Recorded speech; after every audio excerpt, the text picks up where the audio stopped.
सह्याद्री निसर्गमित्र सादर करीत आहे कासवा तुझ्याच साठी. निसर्गाकडून आपणास पृथ्वी, अग्नी, आकाश, जल आणि वायू अशा 5 तत्वांची देणगी लाभली आहे. एका बाजूला सह्याद्रीच्या उत्तुंग पर्वतरांगा, त्यामधील संपन्न वने ही महाराष्ट्राला मिळालेली दैवी देणगी आहे.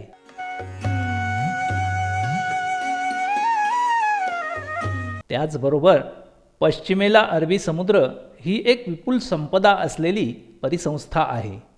सौंदर्याने नटलेले समुद्रकिनारे याच महाराष्ट्राच्या किनारपट्टीवर आढळतात.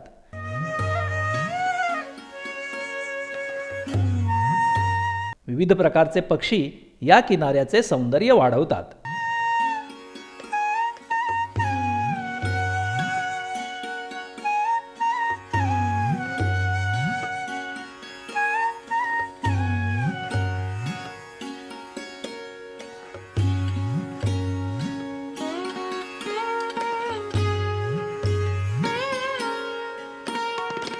विस्तीर्ण पसरलेले वालुकामय किनारे आणि त्यांच्यावर काढलेल्या या रांगोळ्या कुणी बरं काढल्या असाव्यात?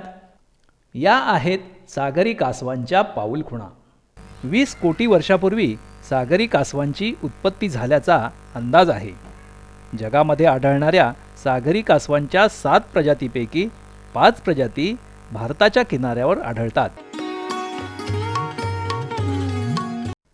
आकाराने छोटे 50 ते 60 किलो वजनाचे हे ऑलिव्ह रिडले.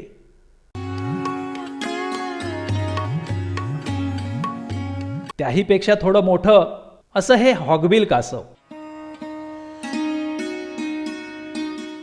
सुमारे 250 किलो वजनापर्यंत असणारं हे ग्रीन टर्टल.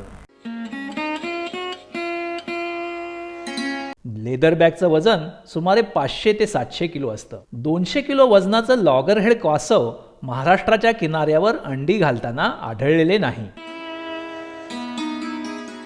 सागरी कासव रात्रीच्या वेळी समुद्राच्या पाण्यातून वाळूवर येतात. भरती रेषेपलीकडे आपल्या पुढच्या फ्लॅपरनी सुमारे 1.5 फुटाचा खड्डा काढतात. खड्डा काढत असताना ती अत्यंत सावध असतात. जरासाही धोका वाटला तर ती खड्डा काढायचा सोडून समुद्रात निघून जातात.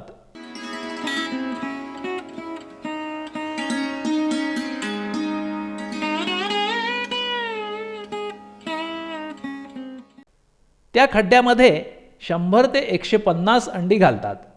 ही अंडी टेबल टेनिसच्या चेंडू एवढी पण मऊ असतात. परत वाळूने खड्डा बुजवतात.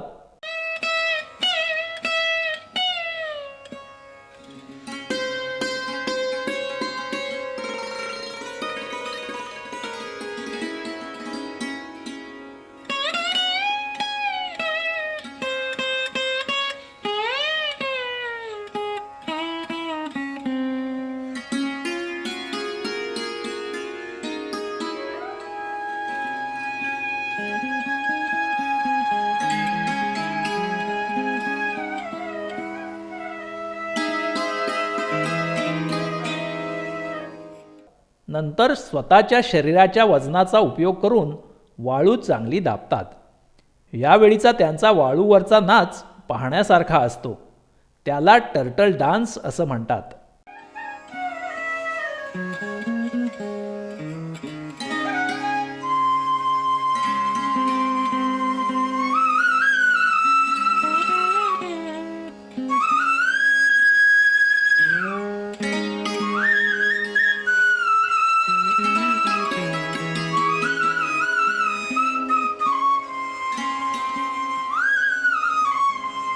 नंतर ती समुद्राकडे निघून जातात व परत घरट्याकडे कधीच परत येत नाहीत.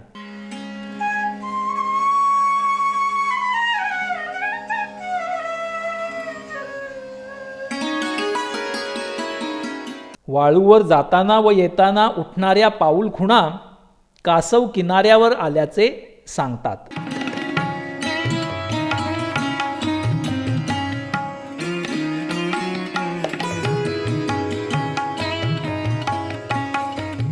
याच गोष्टीचा फायदा करून सर्वत्र स्थानिक चोरटे घरट्यांचा शोध घेतात. त्यातील अंडी काढून विकतात. तसेच कासव मिळाल्यास त्याला मारून खाल्ले जाते. 99% घरटी अशा प्रकारे उद्ध्वस्त होत असतात. मच्छीमारी जाळ्यामध्ये अडकून गुदमरून मृत्युमुखी पडणाऱ्या सागरी कासवांचे प्रमाणही मोठे आहे. अधिवासांचा नाश, स्वैर पर्यटन यामुळे त्यांचे अस्तित्व धोक्यात आले आहे.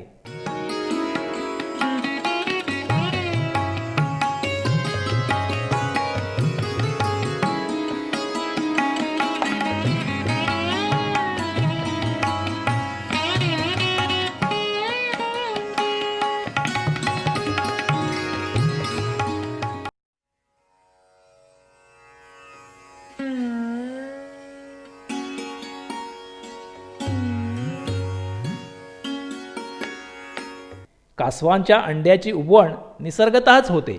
50 ते 55 दिवसानंतर अंड्यातून पिले बाहेर येतात.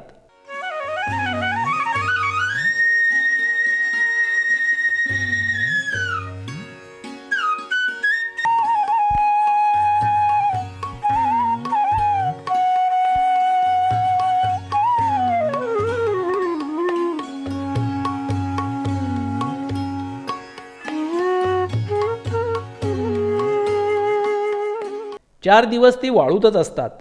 घरट्याच्या एका बाजूला काच बसवून आम्ही याचा अभ्यास केला. 4 दिवसानंतर पिले वाळूमध्ये हालचाल सुरू करतात. त्यामुळे वरून सुकी वाळू खाली येते आणि पिल्ले वर सरकतात. यात त्यांची प्रचंड ताकद खर्च होते. पण हळूहळू 4 दिवसानंतर वाळूतून वर येण्यात ती यशस्वी होतात व समुद्राकडे चालायला लागतात.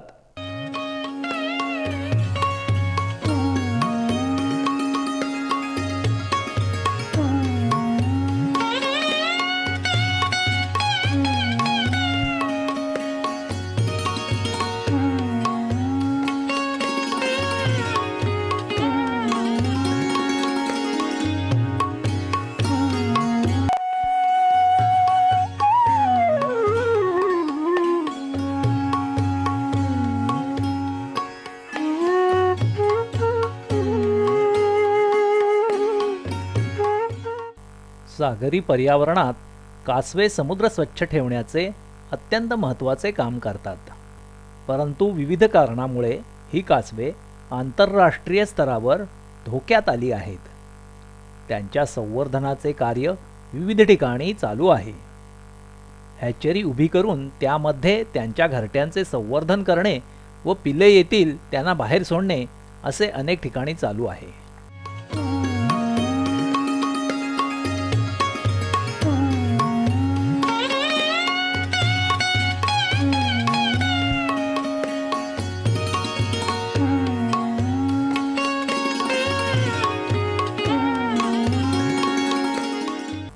दोन 2002 साली सह्याद्री निसर्गमित्रच्या वतीनं सागरी कासवांच्या संवर्धनाचा प्रकल्प हाती घेण्यात आला.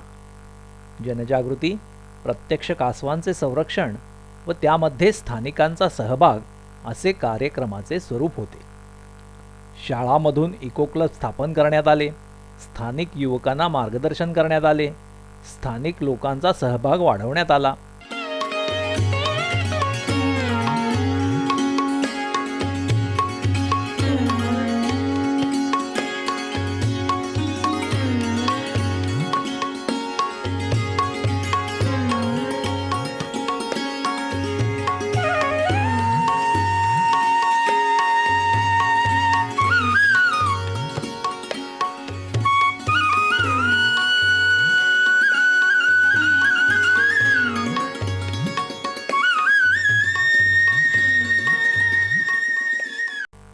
पुढे युनोच्या विकास प्रकल्पाअंतर्गत CEEच्या सहकार्यानं स्थानिकांच्या सहभागातून महाराष्ट्रातील सागरी कासवांचे संरक्षण संवर्धन हा प्रकल्प हाती घेण्यात आला. स्थानिकांचा सहभाग वाढावा यासाठी पर्यायी उत्पन्नाचे स्रोत निर्माण करण्यात आले. यासाठी कासव महोत्सवासारखे उपक्रम हाती घेण्यात आले.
घरट्यांचे संवर्धन हॅचरीमध्ये करण्यात येते.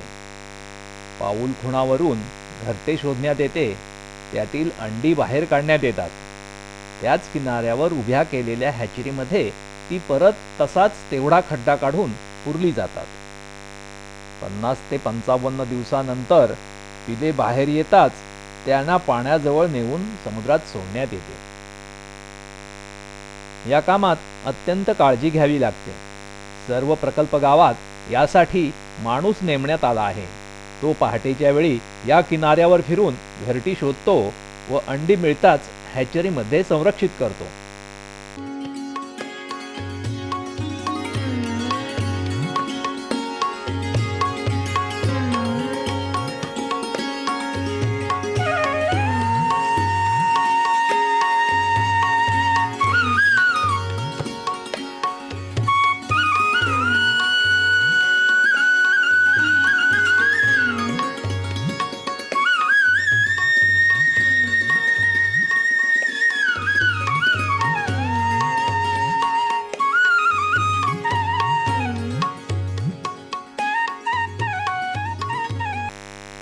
अंडी हॅचरीमध्ये स्थलांतरित केल्यावर त्याची नोंद ठेवण्यात येते.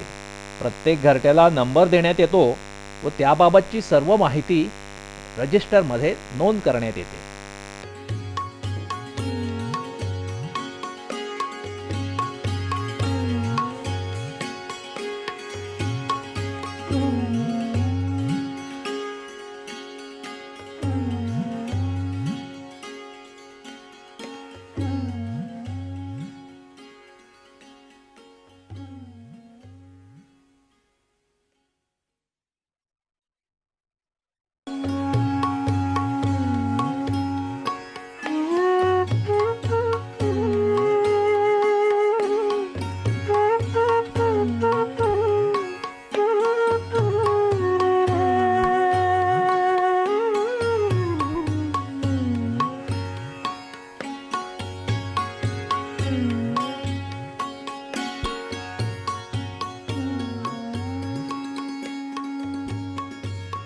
पर्यावरणातील कासवांचे महत्त्व लक्षात घेऊन त्यांच्या संरक्षणासाठी मोठे प्रयत्न होणे गरजेचे आहे.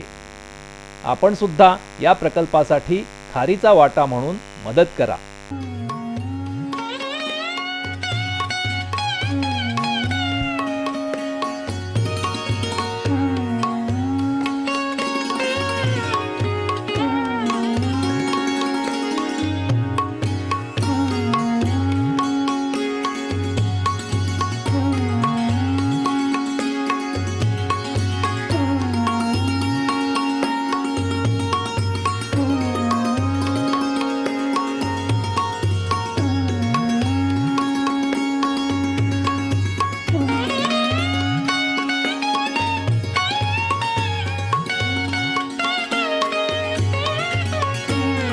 साधारणपणे पिले रात्रीच्या वेळी वाळूतून हळूहळू बाहेर पडतात. घरट्यातून बाहेर पडल्यापासून पक्षी, कोल्हे, कुत्रे यांचेपासून त्यांना धोका असतो. पाण्यात गेल्यावर सुद्धा त्यांना खूप धोके असतात. मोठे मासे नेहमीच त्यांना खाण्यासाठी टपलेले असतात. साधारणपणे 100 अंड्यामधून 1 ते 2 पिल्लेच मोठी होतात.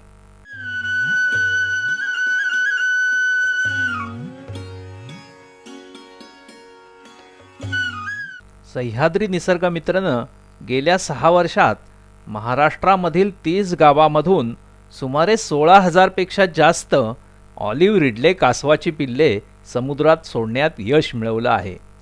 यामध्ये UNDP, SGP, CEE, वन विभाग, स्थानिक जनता यांचे मोठ्या प्रमाणात योगदान आहे.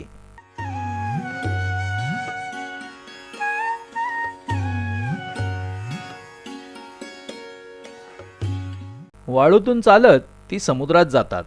या चालण्यामुळे जिओमॅग्नेटिक फील्ड इंटेन्सिटी त्यांच्या मेंदूमध्ये नोंद होते व त्यातील माद्या 7 वर्षानंतर वयात आल्यावर त्याच किनाऱ्यावर घरटी घालण्यासाठी येतात